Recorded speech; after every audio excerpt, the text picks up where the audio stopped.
Assalomu alaykum. Mana hozir Namangan viloyati jinoyat ishlari bo'yicha Norin tuman sudiga himoyam ostidagi shaxsga nisbatan jinoyat ishi bilan tanishib, undan nusxalar olish uchun kelganman.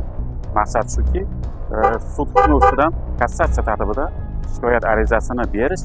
Shuni aytish kerakki, mazkur jinoyat ishi doirasida Farg'ona shahar Ichki ishlar boshqarmasidan 2 nafar tergovchilar tamagirlik orqasidan ishdan olingan va jinoyat ishini Namangan viloyati Norin tumani Ichki ishlar boshqarmasiga dastlabki tergovini olib borishlik uchun o'tkazilgan.